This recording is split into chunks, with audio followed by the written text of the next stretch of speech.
출애굽기 2장 11절에서 22절까지 말씀입니다. 출애굽기 2장 11절에서 22절까지 말씀. 출애굽기 2장 11절. 그 당시에 있었던 일인데 모세가 성장한 후에 그의 형제들에게 나가서 그들의 노역을 보고 있던 중 한 이집트인이 그의 형제 중 하나인 히브리인을 때리는 것을 몰래 본지라. 그가 이쪽 저쪽을 살펴 아무도 없는 것을 보고 그 이집트인을 죽여서 모래 속에 감추니라. 이튿날 그가 나갔더니 보라, 히브리인 두 사람이 서로 싸우는지라. 그가 잘못한 자에게 말하기를 너는 어찌하여 네 동료를 치느냐 하니, 그가 말하기를 누가 너를 우리를 다스릴 통치자와 재판관으로 삼았더냐. 네가 이집트인을 죽인 것 같이 나도 죽일 생각이냐 하니, 모세가 두려워하여 말하기를 분명히 이 일이 알려졌도다 하더라. 그때 파라오가 이 일을 듣고 모세를 죽이려고 찾았으나 모세는 파라오의 얼굴을 피하여 미디안 땅에 거했으며 그가 우물가에 앉아 있더라.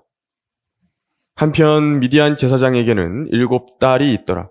그들이 와서 물을 길어 구유에 채워서 그들 아비의 양떼를 먹이려 하는데 목자들이 와서 그들을 쫓아내는지라. 이에 모세가 일어나서 그들을 도와주고 그들의 양떼에게 물을 먹여주니라. 그들이 그들의 아비 르우엘에게 가자 그가 말하기를 너희가 어찌하여 오늘은 이같이 일찍 돌아오느냐 하니, 그들이 말하기를 한 이집트인이 목자들의 손에서 우리를 구해내고 우리를 위하여 물도 충분히 길어서 양떼들에게 먹였나이다 하더라. 그가 자기 딸들에게 말하기를 그런데 그가 어디 있느냐? 너희가 어찌하여 그 사람을 남겨두고 왔느냐? 그를 불러서 그로 음식을 먹게 하라 하니라. 모세가 그 사람과 함께 거하는 것을 만족해하므로 그가 모세에게 자기 딸 시포라를 주었더라.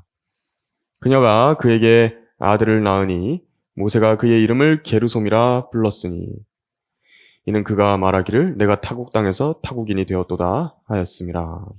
잠시 말씀 위해서 기도하겠습니다.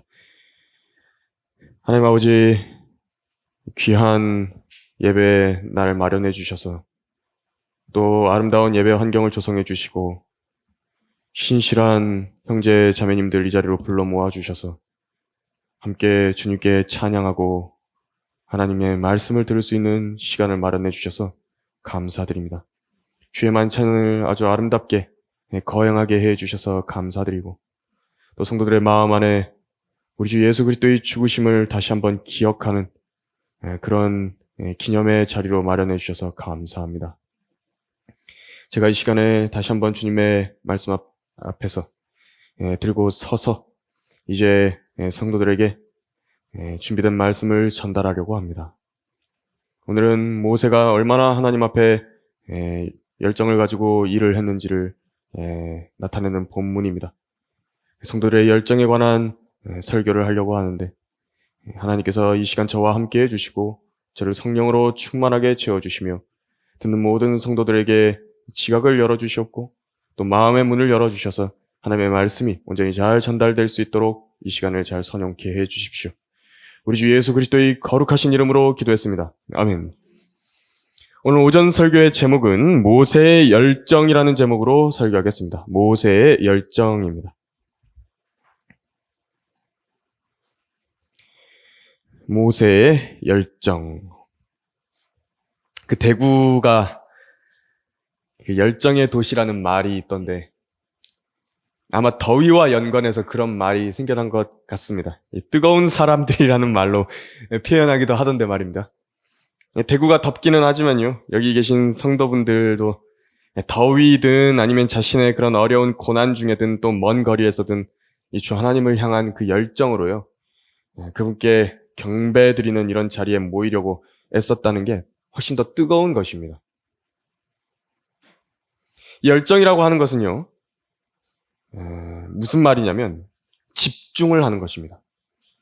그리고 그 내가 열정을 내려고 하는 대상에게 자신의 모든 것을 쏟아 부어 넣는 것을 열정이라고 합니다.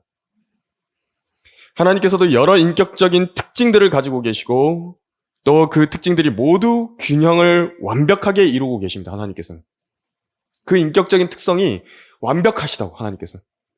그런데 그 중에서도 언급되는 주님의 특징이 무엇이니까 열성이고 열심입니다. 우리 주님 그러신 분이십니다.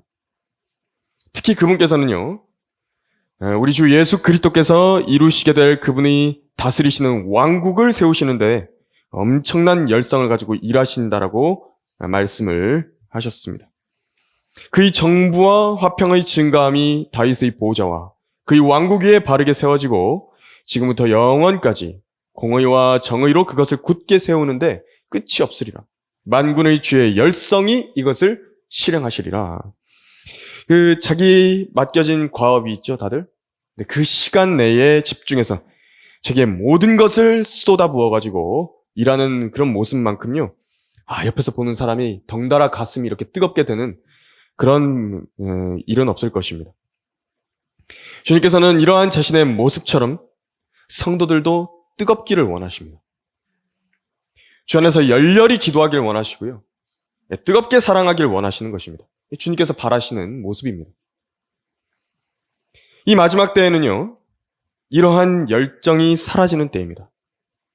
큰 문제이고 주님께서도 이도 저도 아닌 그 미지근한 상태의 성도들의 그 믿음 상태를 책망하시고 지적하시는 라오디케아인들의 교회 시대입니다. 미지근하다고 사람들이. 이래도 아니고 저것도 아니고 그렇게 되는 것입니다. 우리는 이 부분을 잘 예방하고 또 부족한 부분을 온전케 해야 되는데 오늘 본문에는 바로 열정적인 한 하나님의 사람이 나오고 있습니다. 그 사람을 잘 보면요, 열정을 배워볼 수가 있습니다. 바로 모세입니다. 모세.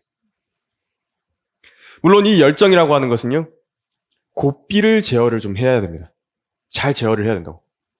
열정이라는 말을 탔을 때는 고삐를 제대로 쥐고 잘 제어를 해줘야 됩니다. 올바른 열정이란 하나님의 뜻 안에서요.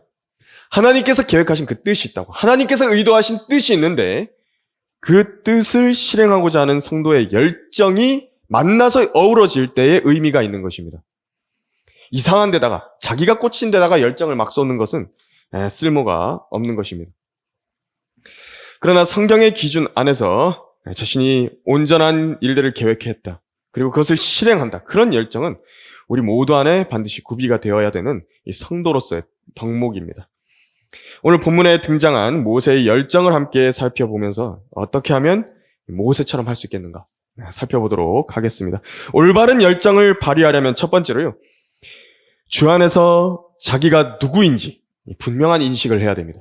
거기 11절을 한번 보시면 그 당시에 있었던 일인데 모세가 성장한 후에 그의 형제들에게 나가서 그들의 노역을 보고 있던 중 한 이집트인이 그의 형제 중 하나인 히브리인을 때리는 것을 몰래 본지라라고 말했습니다. 성경에 의하면 모세는 잘생겼다 그랬고요. 또 이집트의 지혜를 배워서 말과 행위에 능했다라고 이야기했고, 또 유대 역사가인 그 요세푸스라는 사람에 의하면 심지어 이 모세가 이집트 군대를 이끌고 에디오피아와 전쟁을 했었다라고 이야기합니다. 에디오피아의 군대까지도 진멸시켜서 대승을 거둔 장군으로서 그렇게 인정을 받았다라고 알려져 있습니다. 그 위용이 엄청 높았죠. 그리고 어떤 사람이었습니까? 파라오의 딸의 아들이다. 이렇게 칭함을 받았는데 그것은 그 모세가 장차 이집트의 파라오의 자리에까지 올라갈 수 있는 막강한 권력의 위계에 속해 있다는 것을 보여주는 말씀입니다. 지금 이 본문의 때에 의하면 모세가 40세인데요. 사도행전 7장 23절에서 오늘날의 이제 나이로 따지자면 20대 후반 한 30대 이 정도 됩니다. 근데 그렇게 잘 나가고 창창한 앞길이 보장되어 있는 모세라는 이 사람의 이 생각 속에서요, 마음 속에서 결코 사라지지 않고 자기를 계속 괴롭히는 생각이 있었던 것인데, 나는 과연 이집트인인가? 이 질문이었습니다. 모세는 자기가 누구인지를 알고 있었습니다. 이집트 왕의 명령에 의해 그의 형제들과 마찬가지로 죽어야 했던 사람입니다. 그런데 하나님의 각별한 역사하심으로 물에서 건짐을 받았습니다. 파라오의 딸의 아들로 양육이 된 사람이라는 점을 자기가 알고 있었습니다.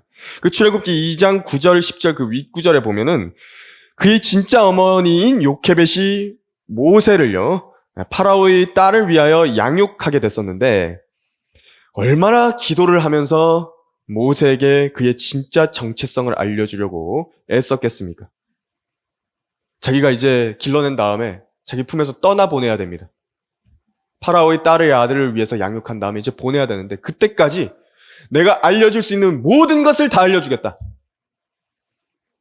제대로 된 걸 알려주겠다. 진실을 알려주겠다. 너는 이걸 반드시 알아야 된다. 뭐냐니까 너는 이집트인이 아니다.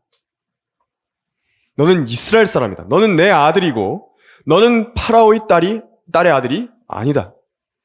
너는 하나님이 친히 찾아오셔서 데려가실 그 백성에게 속해 있다. 하나님께서 반드시 이 백성을 찾아오실 것이다.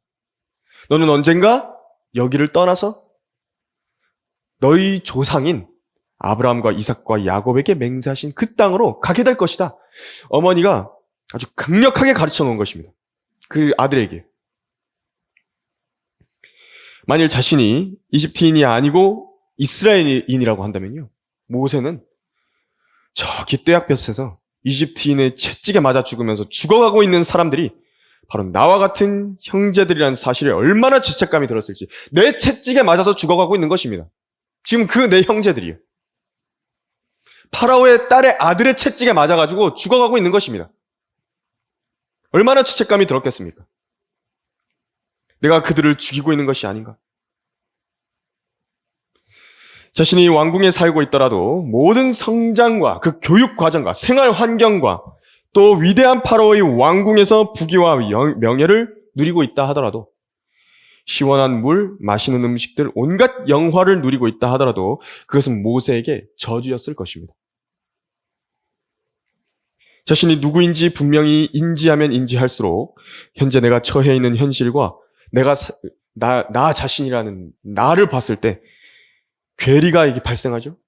그것이 엄청난 마음의 고통을 가져다 주는 것입니다. 그래서 모세는 자기가 누구인지 날이 갈수록 분명하게 인식해 갔습니다. 그럴수록 그 마음에는 참을 수 없는 열정이 불타올랐던 것입니다. 이집트 왕궁에 자기 가족들은 없습니다. 내 형제들은 저 밖에서 진흙을 으깨고 있고 벽돌 만드는 곳에 있고, 내 어머니는 노예이고요, 내가 있을 곳은 여기가 아니라 아브라함과 이삭과 야곱의 하나님이 약속하신 그 땅이다. 이 사실을 인식하고 있었던 것입니다. 하나님께로부터 태어난 우리들도요, 역시 자기가 누구인지 분명하게 하나님의 말씀에 따라서 인지하지 못했다라고 한다면 우리는 올바른 열성을 가질 수 없습니다. 우리가 누구입니까? 대한민국에 태어나서 어디 동사무소에 출생신고하고 어떤 부모 밑에서 친형제, 친자매들과 함께 자란 것입니까? 그게 정말 여러분의 진정한 정체성의 전부입니까? 열심히 회사 생활하고 자아 실현을 위해서 매일같이 전진해 나가는 것, 그것이 진정한 여러분 자신이 추구해 나가야 하는 것들입니까? 우리의 영은요, 하나님께로부터 난 것입니다. 물론 내 육신의 아버지는 누군가가 있겠습니다. 그리고 또 육신은 하지만 이 육신이라고 하는 것은 육신에 불과합니다. 흙으로부터 온 육신은 언젠가 다 사라져 없어져 버릴 것입니다. 이건 껍데기입니다. 나는 우리 주 예수 그리스도를 통해서 하나님께로부터 나온 것입니다. 그런데 하나님을 저주하고 미워하는 사람들이 이 세상에 있는 사람들입니다. 이 세상은 하나님과 원수가 되어 있습니다. 바로 우리가 원수되어 있는 사람들 가운데서 타국인처럼, 나그네처럼, 순례자처럼 이 세상을 살아가고 있는 것입니다. 내 믿음의 가족들은 누굽니까? 나의 믿음의 선배들은 누구인 것입니까? 그리고 누가 그 믿음의 사람들을, 내 믿음의 가족들을 저주하고 박해하는 것입니까? 세상입니다. 모세가 파라오의 왕궁에서 성장해 나가듯이 우리 역시도 잠시 이 세상에 살다 갈 수는 있겠지만요, 그렇다고 해서 우리가 이 세상에 속해 있다는 게 아닙니다. 오히려 그것이 진절머리가 나는 것입니다.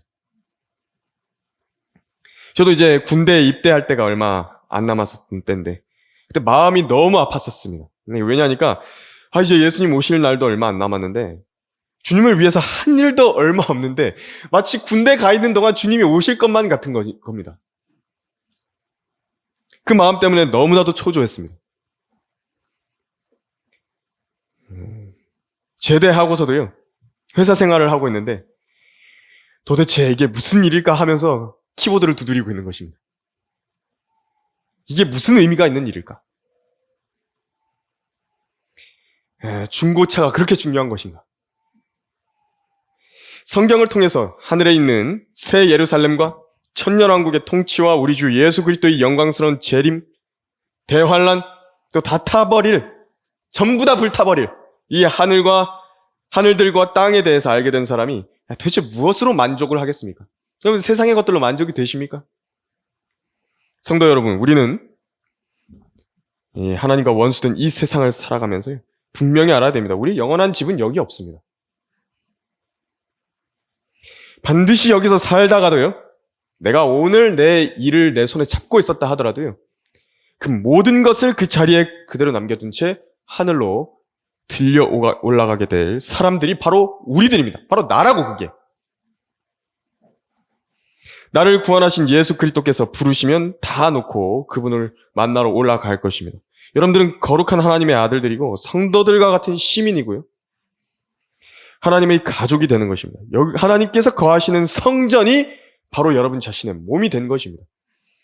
날이 갈수록 여러분의 정체성이 흐릿해지고 있다고 한다면요, 그만큼 여러분들의 하나님을 향한 열정도요, 흐릿해져 가는 것입니다. 미지근해져 가는 것입니다. 이것이 바로 사람이 흐려져 가는 이유입니다.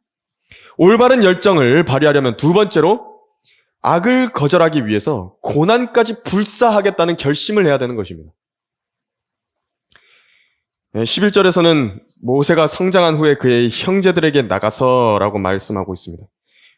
모세가 성장한 후에 그의 형제들에게 나갔다. 여기서 이제 나갔다 그랬죠? 나가서 이렇게 말씀하셨는데 이게 일종의 가출을 말하는 것입니다. 그냥 보러 나간 게 아니라, 마실 나간 게 아니라 가출을 말하는 것입니다. 가출. 근거가 되는 것은 어디냐니까 히브리서 11장인데요. 잠깐 손가락 껴두시고 함께 11장 가보시겠습니다. 히브리서 11장. 히브리서 11장은 성경 좀 뒤편에 있죠? 신약에 있죠? 그래서 디모데 전후서, 디도서, 빌레몬서, 히브리서 이렇게 되어 있습니다.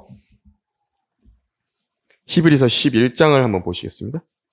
거기에 모세가 이 가출한 내용에 대해서도 이렇게 말씀하고 있는 것인데, 히브리서 11장 24절에서 26절에 이렇게 나와 있습니다. 믿음으로 모세는 장성하여 성장한 후에요, 파라오의 딸의 아들이라 칭함을 거절하고 잠시 동안 죄의 낙을 누리는 것보다 오히려 하나님의 백성과 함께 고난받는 것을 택하였고 그리스도의 능욕을 이집트의 보아들보다 더 큰 재물로 여겼으니 이는 그가 상 주심을 바라보았습니다 라고 말씀을 하고 있습니다. 그러니까 아까 출애굽기 그 본문에서요, 성장한 후에 형제들에게 나갔다라고 말씀하신 것 후에요, 파라오의 딸의 아들이라 이렇게 칭함을 거절한 것이 나오죠.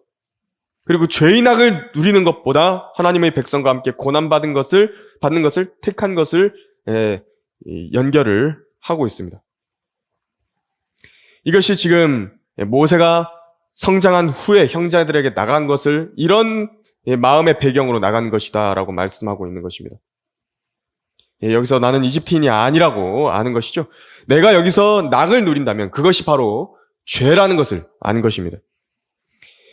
왜냐하면 하나님의 백성은 지금 고난을 받고 있는데 나 혼자 편안한 왕궁에 누워가지고 이집트의 보화들을 누리고 살 수는 없다라는 결론을 내린 것입니다. 선과 악 중에서 여러분들에게 누군가가 선택을 강요합니다. 여러분은 선을 선택하는 것은 쉽겠죠? 하지만 누군가 여러분에게 와서요, 고난과 악을 선택하라고 그랬을 때는 여러분은 어떻게 하시겠습니까?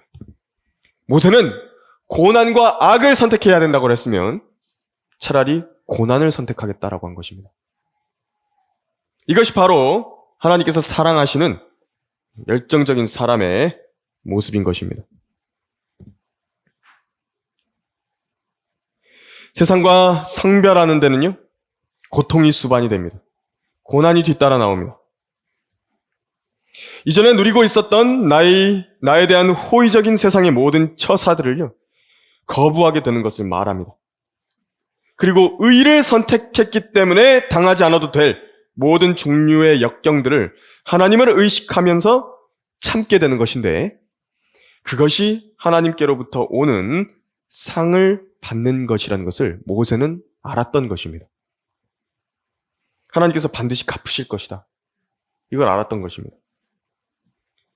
그것이 이제 거기 히브리서에서 나와 있는 27절 후반부에 말씀하고 있는 보이지 않는 분을 보는 것처럼 견디었다. 그렇게 말하는 것입니다. 그래서 여러분들도 의를 선택하게 됐을 때요, 당장 힘들어질 수 있습니다. 그걸 알아야 됩니다. 의를 선택했기 때문에 나에게 당장 좋은 것이 바로 곧바로 올 것이다. 그렇게 생각하시면 안 됩니다. 우리 주 예수 그리스도께서도요, 그냥 가만히 있을 수 있으셨습니다. 예수님께서도요, 그냥 가만히 있을 수 있으셨다고. 그러나 그분께서는 열정을 갖고 계셨기 때문에, 자기 피조물들을 향한 애착을 갖고 계셨기 때문에 아무도 강요하지 않은 그 길에서요, 자신이 자처해서 그 길을 가신 것입니다. 그분이 받으신 것은요, 환대가 아니었습니다. 의를 선택했다 그래서 환대받지 않으셨습니다. 거부당하셨고요, 박해당하셨고, 모욕당하셨고, 조롱당하셨던 것이 바로 십자가였습니다. 모세 역시도 그분처럼 의를 선택을 했는데 오히려 고난받게 된 것입니다. 의를 선택을 했는데 형제들에 의해서 거절을 당합니다. 이제 자기 모든 걸 다 내어놓고요, 도망가야 되는 도망자 신세가 되는 것입니다. 그런데 이것으로 모세는 예수님의 예표가 되는 것입니다. 모형으로서 그 특징을 갖게 된 것입니다. 큰 영광입니다. 엘리후라는 사람이 성경에 나오는데 욥에게 이렇게 말합니다. 그 욥기를 쓴 욥입니다. 죄악을 고려하지 않도록 주의하라. 이는 당신이 고통보다도 이것을 택했으며, 고난 받으니까 내가 그냥 악을 행하고 살겠다고. 욥이 그렇게 이야기한 것입니다. 하나님께서 내가 의를 행하고 살았는데 나한테 고난을 주셨으니까 내가 악을 선택하겠다고. 욥이 그렇게 이야기를 하니까 엘리후가 당신이 고통보다도 이것을, 이 악을 고려를 하고 있다고. 왜 내가 의롭게 살려 그러는데, 경건하게 살려 그러는데 고통이 따라오는 것입니까? 나는 분명히 사람들한테 좋은 일을 했거든요. 지옥 가지 말라고, 지옥에 가면 안 된다고, 예수님을 구주로 믿어야 된다고. 그런데 욕설이 날라오고요, 모욕이 날라오고요, 조롱이 날라오는 것입니다. 이 세상이 악하기 때문에 그런 것입니다. 그것 외에더라도요, 당장이라도 이전에 자기가 행하던 행실로부터 돌이키겠다. 내가 그렇게 결심해 보십시오.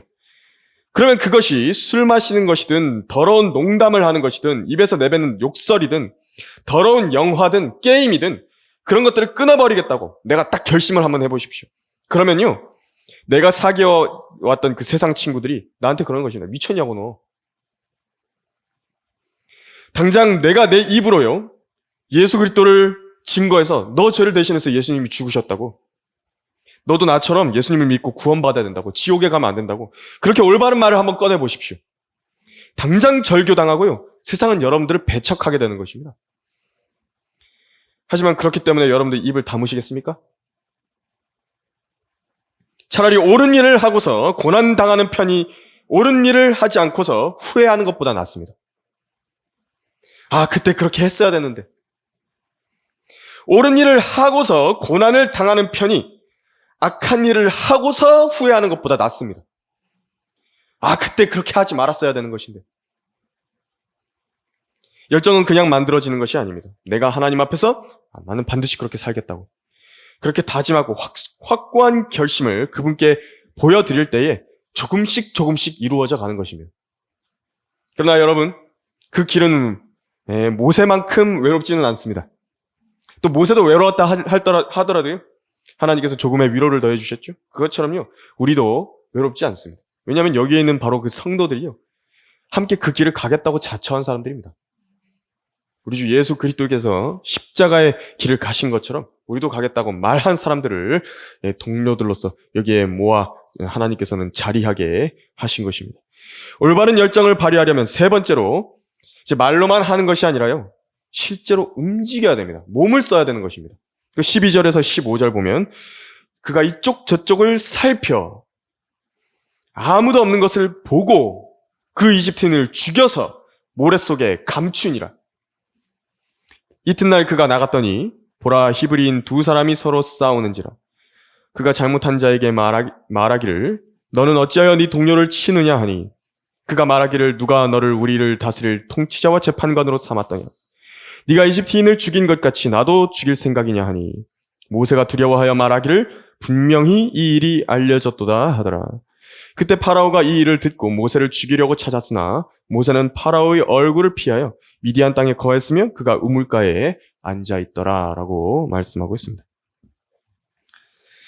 모세는 자신을 향한 그 하나님의 뜻을 인지를 했습니다. 분명히 알고 있었습니다. 하나님께서 나를 왜 이집트 파라오 왕궁에 보내셨다. 사도행전 7장 25절에서는 하나님께서 자기의 손으로 그들을 구원하고자 한 것을 모세는 알고 있었다 그랬습니다. 그리고 가출한 뒤에 그들의 형제들의 노역을 이제 보고 있던 중에 이제 내가 여기서 나의 민족을 위해서 할 수 있는 것이 무엇일까? 당장 실행에 옮길 수 있는 것이 무엇인가? 그것을 생각했던 것입니다. 마침 자기 형제가 맞고 있는 것을 보았는데요. 그 11절에서 한 이집트인이 그의 형제 중 하나인 히브리인을 때리는 것을 몰래 봤다고 했죠? 여기서 때린다라고 하는 영어 표현이 스미팅인데요. 성경 전체에 걸쳐서 죽이기 위해서 때리는 것을 말할 때 이 단어를 씁니다. 죽이려고 때릴 때요. 죽음에 이르도록 구타한 것입니다. 모세는 여기서 자기 열성으로 이집트인을 죽이고 맙니다. 그 모세는 어머니 요케벳으로부터 양육받을 때에 분명히 창세기 9장 5절에서 6절을 알았을 것입니다. 제가 읽어드리면요. 내가 반드시 너희 생명의 피를 찾으리니 모든 짐승의 손과 사람의 손에서도 내가 그것을 찾을 것이며 모든 사람의 형제의 손에서도 내가 그 사람의 생명을 찾으리라. 사람의 피를 흘리는 사람은 사람에 의해서 자기의 피도 흘려지게 되리니 이는 주께서 하나님의 형상대로 사람을 지으셨음이라 라고 말씀하셨습니다. 그 죽이려는 의도를 가지고 있는 사람은 살인자죠? 살인이 일어났지 않았다 하더라도. 그렇기 때문에 이 살인에 해당하는 장면을 목격하고요. 모세가 자기 형제의 피에 대한 피의 보복자로서 정당한 보호를 위해 이집트인을 죽인 것입니다. 정당방위였습니다. 하나님께서는 이 점에 대해서 모세가 잘못하지 않았기 때문에 심판하거나 문책하지 않으셨습니다. 그리고 이제 모세는 그 이집트인을 묻었죠. 열정이 있는 사람은 아주 무서운 사람입니다. 무서운 사람입니다. 실행하는 사람이 무서운 사람입니다. 말로 아무리 내가 성경대로 믿는 사람들이다 이렇게 이야기해도요. 실행으로 보여주는 성경대로 믿는 사람에 비해서 아무것도 아닙니다. 그런데 그가 다음날 나가서 보니까요. 모세가 나가서 보니까 히브리인 두 사람, 자기 형제들 두 사람이 또 싸우고 있는 겁니다. 그래서 형제들끼리 싸우면 되겠냐고 그렇게 막 중재를 한 것입니다. 근데 되려 형제들한테 거부를 당했습니다. 그래서 이 점에 있어서 그리스도의 능욕을 함께 당한 것이다 라고 아까 읽어봤던 그 히브리서에서도 말씀하고 있는 것인데, 그 유대인 형제들에게 거부당하는 우리 주님의 그 능욕을 말하는 것입니다. 그래서 모세는 결국 도망자 신세가 되고 말았습니다. 그래서 의를 위해서 심지어 성경에 기록된 그 기준 하에서 자기가 실행할 수 있는 최대한의 일, 심지어 살인까지 저지른 것인데 하나님을 향한 열정으로 여기까지 나갈 수 있는 사람이 과연 몇이나 될 것인가? 모세는 바로 그런 열정을 가진 사람이었습니다. 물론 아직 이스라엘은요, 출애굽할 하나님의 때가 되지 않았었습니다. 얼마나 더 남았냐니까 이때로부터 한 40년 더 남았습니다. 그런데 하나님께서는요, 그의 믿음으로부터 나온 이 열정을요, 하나님 앞에 기억하셨던 것입니다. 하나님께서. 그것을 기억해 주셨습니다. 그래서 여러분, 이것은 아셔야 됩니다. 여러분이 의를 실행할 때 하나님으로부터 무조건 인생의 풍족한 복이 당장에 내릴 것이다. 그런 기대 버리십시오. 하나님께서 그 사람을 기억하시고 하늘에서나 땅에서 반드시 갚아주시고 위로를 허락하시겠지만 오히려 당장에는요, 여러분들 자신이 행한 의를 행함으로 감당해야 되는 것들, 값을 치르고 선을 행하고 의를 행해야 할 때가 거의 대부분일 것입니다. 내가 의를 행하는데 내 값을 치러야 된다. 그런 경우들도 있을 것입니다. 그리고 또 아직 하나님의 때가 아닌데요, 그분 앞서서 나가서 내가 열정적으로 어떤 일을 했다. 그런데 그렇다고 해서 하나님께서 그 사람의 열정에 바로 호응을 해서 하나님의 계획되어 있는 때보다 앞당기시지는 않으십니다. 그건 알아야 됩니다. 하나님의 시간표는 따로 있습니다. 그래서 모세가 그분에 앞서서 자기 열성을 부린 것은 사실이지만요, 이걸 또 너무 나무랄 필요는 없습니다, 여러분. 나무라지 마십시오. 왜냐하면 열성이 과해서 이 열성은요, 계획을 망쳐버린 수준의 열성은 아닙니다. 하나님의 계획을 망쳐버렸다 하지는 않았습니다. 이러한 열성에 대해서도요, 주님께서는 나보다 너 왜 이렇게 앞서 나갔어? 그렇게 열성에 대해서요, 이렇게 책망하지는 않으셨습니다. 왜냐하면 이 한도를 지켰기 때문에 그런 것이죠. 이 미숙해서 좀 열성 부렸을 수 있습니다. 하지만 이런 열정이 있는 것이요, 없는 것보다 훨씬 낫습니다. 그러나 좀 다듬어질 필요가 있는 것이죠. 이스라엘이 하나님께 탄식으로 부르짖고 그들이 간구하게 되기까지는요, 모세는 약 40년이라는 시간이 더 있어야 되는 걸 잘 몰랐고요. 그리고 그 40년이라는 기간 동안에 모세는 다듬어져 갑니다. 그래서 모세가 이제 그런 일들을 한 뒤에 도망했죠. 그래서 광야에 거했는데 하나님으로부터 오는 조금의 위로를 얻게 됩니다. 그래서 하나님께서 미디안 제사장의 딸 시포라를 주십니다. 그래서 21절 보니까 이 르우엘이라고 하는 제사장과 함께 거하는 것을 이 모세가 만족했다라고 말합니다. 만족했다고. 그 정도도 충분하다고. 하나님과 원수가 되어서 하나님의 백성을 고통주는 주체인 이집트 왕궁에 있는 것보다는 차라리 이 편이 모세에게는 훨씬 마음의 안정과 만족이 되는 것입니다. 차라리 이게 낫다.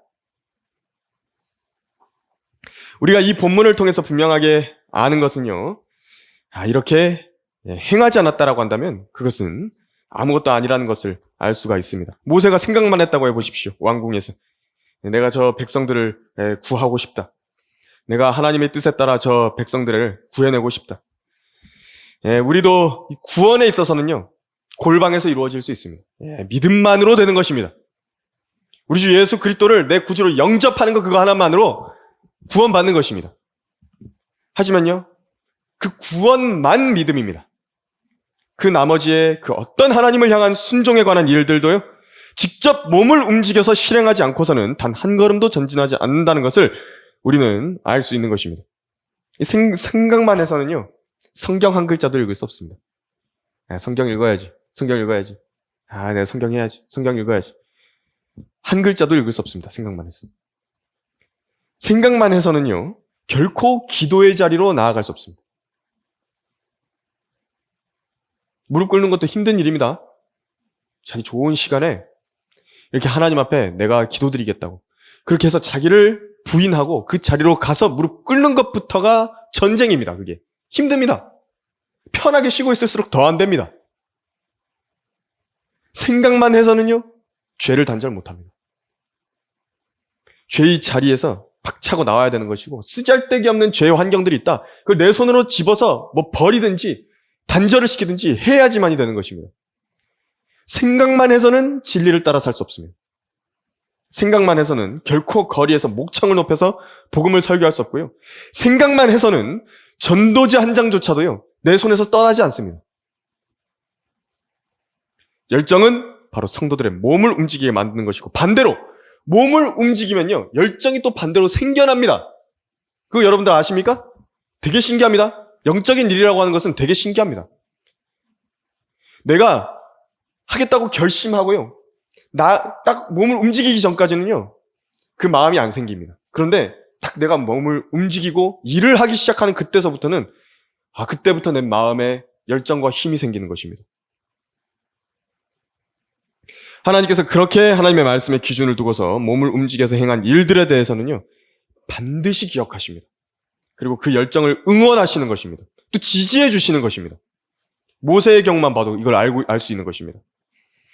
결론적으로 하나님의 마음을 감동시켜 드릴 수 있는 것은 모세처럼 하나님의 뜻에 자신의 모든 것을 쏟아부어서 실행하고자 하는 열정을 가진 사람입니다. 그리고 결국에 그 사람을 쓰십니다, 하나님께서. 우리 주님께서 오실 날이 가까워지는 이때에 점점 정체성이 희미한 사람들, 미적지근한 사람들이 많이 생겨나게 됩니다. 하늘의 시민권을 이 사람이 가진 것인지 안 가진 것인지 그걸 모르는 그런 희미한 사람들 말입니다. 이집트와 같은 세상이 자기 집인지 아닌지 구분할지도 모르는 사람들이 넘쳐나게 되는 것입니다. 이집트에 많은 보화들을 쌓아놔서 자기는 부유하다고 생각하는데, 근데 정작 하나님께서 보시기에는 눈멀고 헐벗고 하나님 앞에 부유하지 못한 사람이다라는 것을 자기 자신이 전혀 알지 못하는 사람들이 넘쳐나게 되는 때가 이 마지막 때입니다. 우리의 결단은요, 나만큼은 그런 사람이 돼서는 안 되고 내 정체성, 곧 하나님의 아들들로서의 정체성을 분명히 가지고 살아야 되는 것입니다. 우리 주 예수님처럼 또 모세처럼 자기에게 의를 따름으로 인해서 받게 될 온갖 불이익과 고난에 결코 주눅들거나 고개 숙이지 않고 모든 것을 선으로 갚아주실 분을 바라봐야 되는 것입니다. 반드시 그렇게 됩니다. 세상의 모든 일들은요, 단정할 수 없는 것들 투성이죠. 이렇게 될 것이다. 어떻게 그걸 확답을 합니까? 그런데 성경의 이 약속만큼은요, 진리의 지식 안에서 열성을 가지고 행한 모든 사람들에게 하나님께서 갚아주실 것이다. 복으로 보상해 주실 것이다. 이 말씀만큼은 단정할 수 있습니다. 그것은 우리가 모세의 사례를 통해서 분명히 알 수 있게 됩니다. 시간은 좀 걸릴 수 있습니다. 모세도 40년 더 버텨야 됐습니다. 그렇지만 우리도요, 모세처럼 열정적으로 그 약속을 바라보고 보이지 않는 분을 보는 것처럼 견디는 사람들이 돼야 됩니다. 그가 우리를 위하여 자신을 주신 것은 우리를 모든 죄악에서 구속하시고 자신을 위해 정결케 하사 선한 일에 열심을 내는 독특한 백성이 되게 하려 하심이라. 기도하겠습니다.